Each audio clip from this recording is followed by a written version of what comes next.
গত ৩০ তারিখে যে ৪৪তম বিসিএস এর যে ফলাফল দেওয়া হয় সেটিকে প্রহসনমূলক বলে এবং পিএসসি সংস্কারের দাবিতে ঢাকা বিশ্ববিদ্যালয় কেন্দ্রীয় গ্রন্থাগারের সামনে একটি ছাত্র সমাবেশের আয়োজন করেছে শিক্ষার্থীরা।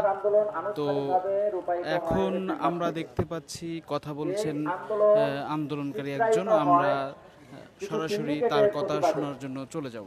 প্রশ্ন ফাঁসের সিন্ডিকেট, নিয়োগ বাণিজ্যের সিন্ডিকেট, নন ক্যাডার ধ্বংসের সিন্ডিকেট, আমলাতন্ত্রের দুটি অংশ। আমরা অনশন কর্মসূচি করি, তাদের বিরুদ্ধে সাময়িক সফলতা অর্জন করি, কিন্তু আমাদের সার্বিক সচেতনতার অভাবে আমরা বারংবার বিভিন্ন বিষয়ে আন্দোলনে নামতে, বিচ্ছিন্নভাবে আন্দোলনে নামতে বাধ্য হই।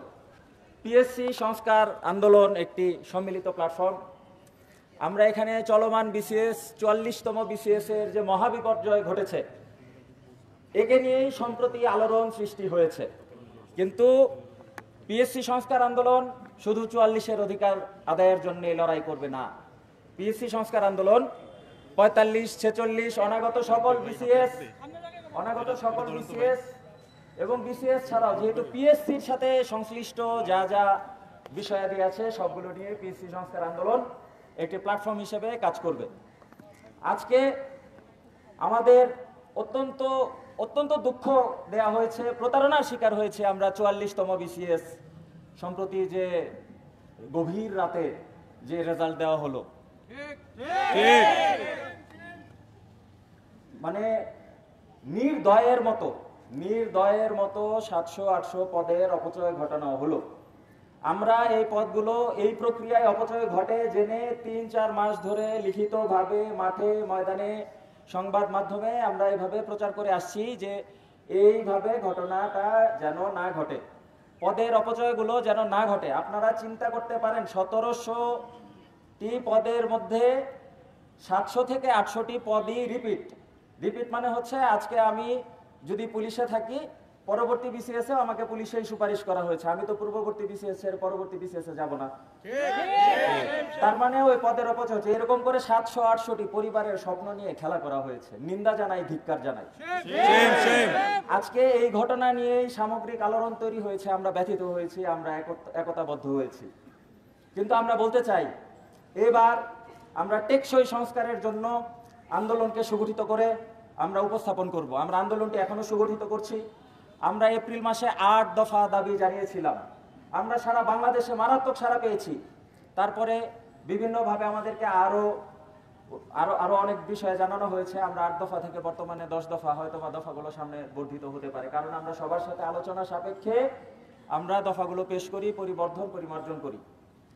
আজকে আমি ৪৪তম বিসিএস এর যে সংক্ষুব্ধ, ওনাদের সাথে যে অন্যায় অবিচার করা হয়েছে, যে প্রহসন প্রতারণা করা হয়েছে, সেই বিষয়ে আলোকপাত করার জন্য ৪৪তম বিসিএস এর প্রতিনিধি হিসাবে রাশেদ রাজ ভাইকে আমি অনুরোধ করছি। ভাই ছোট মাইকটা কার কাছে আছে একটু দেখেন তো, মাইক একটু বলেন তো, ছোট মাইকটা কার কাছে আছে? ভাই ছোট মাইকটা কার কাছে আছে একটু দেখেন। একটা সাইডে ভাই নেন এগুলো ছোট মাইক কার কাছে আছে একটু মাইক একটু বলেন না রাজীব ভাই। হ্যান্ড মাইক বলতে বলেন, মাইকে বলেন হ্যান্ড মাইকটা কার কাছে আছে ভাই বলেন তো, কি দরকার আছে ভাই? আমার হাতে দেন ভাই, এটা কি দরকার আছে? হ্যাঁ এইটা হ্যান্ড মাইক ছোট মাইক। ও হ্যান্ড মাইক তো আমাদের বেশি। আসসালামু আলাইকুম সকলকে। আসলে ৩০শে জুন রাতের গভীরে ৪৪তম বিসিএস প্রার্থীদের সাথে বাংলাদেশ পাবলিক সার্ভিস কমিশন একটি রাষ্ট্রীয় প্রতারণা করেছে। আমরা এই ৪৪তম ব্যাচ এমন একটি ব্যাচ, যখন ৫৬% কোটার ব্যাপারে কথা হচ্ছিল বিগত স্বৈরাচার সরকারের সময়, তখন আমরা একেবারেই নিশ্চিত হয়ে গিয়েছিলাম যে যদি এই কোটা টিকে যায় তাহলে তার প্রথম পেরেকটা পড়বে এই ৪৪ ব্যাচের উপর। আমরা সাথেই যেহেতু আমরা ৪৪ বিসিএস এর প্রার্থী ছিলাম, ঐক্যবদ্ধ ছিলাম, সাথেই আমরা এর প্রতিবাদ জানাই যে যদি এই কোটা অ্যাপ্লাই হয়ে যায় তাহলে আমাদের আর রেহাই নেই। কিন্তু অত্যন্ত পরিতাপের বিষয়, সেই 56% থেকে আমরা মুক্তি পেয়েছি, কিন্তু আমাদেরকে ধরিয়ে দিয়েছে 60%।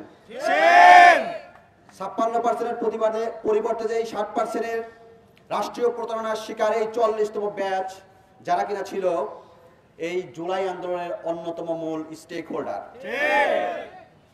আমি দুঃখ ভারাক্রান্ত মন নিয়ে বলতে চাই যে আজকে জুলাই আন্দোলনের সুফল ভোগীদের কাছে জুলাই আন্দোলনের মূল স্টেক হোল্ডাররা জিম্মি। তা না হলে কিভাবে, কোন সাহসে এই বৈষম্যহীন বাংলাদেশে 24 পরবর্তী সময়ে এরকম 800 পুনরায় রিপিট করে কোনো পদ না বাড়িয়ে লোয়ার ক্যাডারে সুপারিশ করে পিএসসির মতো সাংবিধানিক প্রতিষ্ঠান, যারা রাষ্ট্রযন্ত্রের একটি অন্যতম প্রতিষ্ঠান, তারা কিভাবে এরকম প্রতারণা করতে পারে, তারা কিভাবে দুঃসাহস পায়?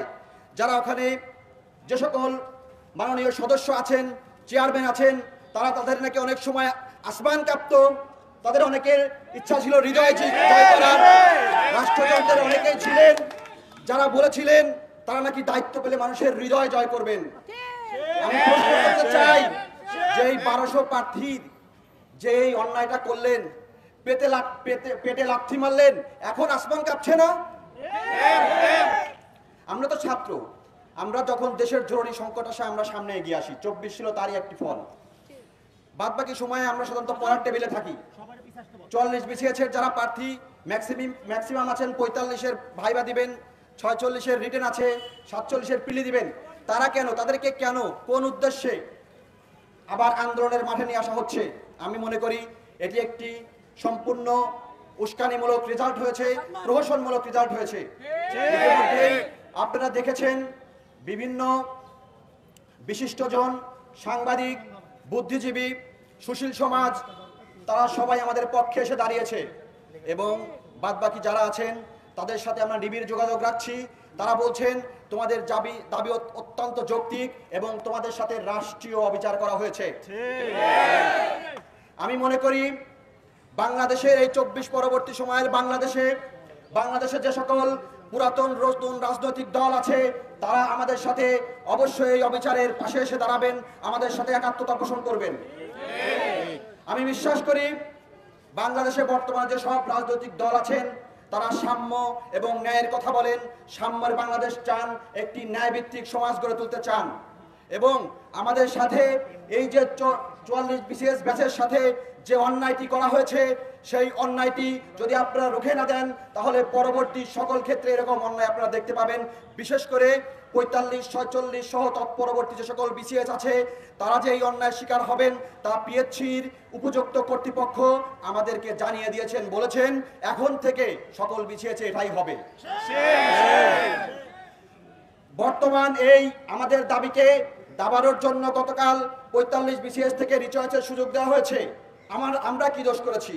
আমরা মাননীয় চেয়ারম্যানের সাথে কয়েকদিন সাক্ষাৎ করেছি, স্মারকলিপি দিয়েছি, তাদের প্রতিনিধির সাথে সাক্ষাৎ করেছি। তারা বারবার আমাদেরকে বলেছে অ্যাটলিস্ট তোমাদের এই দাবিটা পূরণ করা যায় যে পুনঃ সুপারিশ এবং রিপিট ক্যাডার হবে না। তারা বলেছে অ্যাটলিস্ট এই দাবিটা আমরা পূরণ করতেই পারি।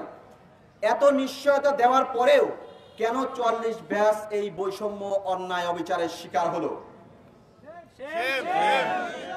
আবার এখন তারা বলছে যে আমাদের কাছে কোনো তথ্য নাই। এটা একেবারে দিনের আলোতে এর থেকে বড় মিথ্যা কথা আর কিছু নাই। আমরা যখন ভাইবা দেই তখন সেখানে আমরা এনওসি দেই যে যেখানে চাকরি করি, পাশাপাশি যে আমাদের ভাইবার শিটটা দেওয়া হয় সেখানে প্রার্থীর পাশে অতিরিক্ত তথ্য হিসেবে সে যদি কোনো ক্যাডারের সুপারিশপ্রাপ্ত হয়ে থাকে লেখা থাকে যে সে এডুকেশন, ট্যাক্স, অ্যাডমিনিস্ট্রেশন। তারা এরকম মিথ্যাচার কিভাবে করছে?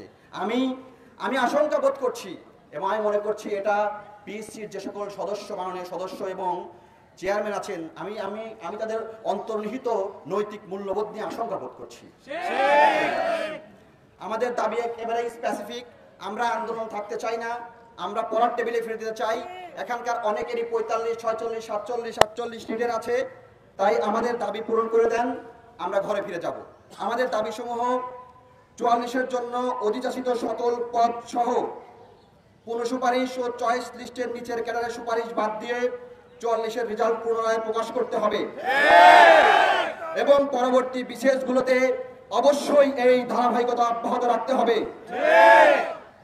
2 নাম্বার, নন ক্যাডার বিধি 23 বাতিল বা সংশোধন করতে হবে এবং ভাইবা পাশকৃতদের মধ্য থেকে সকলকেই, সম্ভব হলে সকলকেই নবম ও দশম শ্রেণীর চাকরির নিশ্চয়তা দিতে হবে।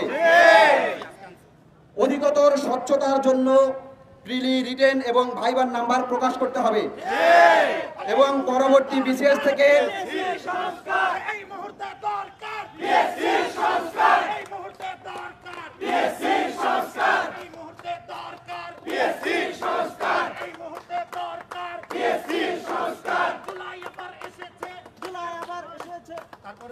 এবং পরবর্তী যে সকল বিসিএস এর লিখিত পরীক্ষা অনুষ্ঠিত হবে সেই সকল বিসিএস এর খাতা পিএসসি তে বসে মূল্যায়ন করতে হবে এবং চলমান সহ পরবর্তী বিসিএস এর ভাইবার মার্ক সর্বোচ্চ 100 করতে হবে।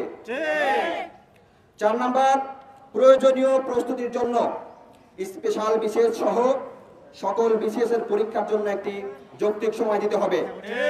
এগুলো হচ্ছে আমাদের দাবি এবং গতকালকে যে পিএসসি রিচয়েস দেওয়ার জন্য যে একটি প্রহসনমূলক কথা বলেছে যে হাতে ফর্ম পূরণ করতে হবে, এটা কি 1900 সাল? 2025 সালে এসে হাতে ফর্ম পূরণ করতে হবে কেন? অনলাইনে ফর্ম ছাড়েন। আমি একেবারে আশঙ্কা বোধ করছি যে যারা এই হাতে ফর্ম পূরণ করে আসবে প্রার্থীদের কাছে কোনো প্রমাণ থাকবে না। পিএসসি আবারও এই 44 বিসিএস এর মতোই ফলাফল প্রকাশ করবে এবং বলবে যে কোন প্রার্থী কোন ধরনের চয়েস লিস্ট প্রস্তাব করে নাই, তারা যেভাবে দিয়েছে আমরা সেভাবে লিস্ট প্রকাশ করেছি। আপনারা যদি আপনাদের স্বচ্ছতা রাখতে চান, জবাবদিহিতা নিশ্চিত করতে চান, তাহলে অনলাইনের কার্যক্রম দেন। যে 45 প্রার্থীরা আপনারা অনলাইনে রিচয়েস দেন, তারপরে সেই ফর্ম নিয়ে আসেন। আপনাদের কাছে একটা কপি থাকবে, আমাদের কাছে কপি থাকবে। পরবর্তীতে আমরা মিলিয়ে দেখব 45 বিসিএস থেকে এটা করা হয়েছে কিনা। আর 44 বিসিএসে যেহেতু এই ধরনের সুযোগ এখন কোনো নেই, তা আমি বলবো কোনো সুপারিশ এবং লোয়ার ক্যাডার এগুলো চিহ্নিত করে সবাইকে বাদ দিয়ে এবং নতুন যে সকল পোস্ট জনপ্রশাসন এসেছিল 870টি সেগুলো সহ 44-এর রেজাল্ট পুনর্মূল্যায়ন করতে হবে। ধন্যবাদ সবাইকে। এই মুহূর্তে দরকার পিএসসি সংস্কার, এই মুহূর্তে দরকার পিএসসি সংস্কার, এই মুহূর্তে দরকার পিএসসি সংস্কার। জুলাই আবার এসেছে, ছাত্র সমাজ জেগেছে। জুলাই আবার এসেছে, এই ছাত্র সমাজ জেগেছে। জুলাই আবার এসেছে, এই ছাত্র সমাজ জেগেছে। জুলাই আবার এসেছে, ছাত্র সমাজ জেগেছে।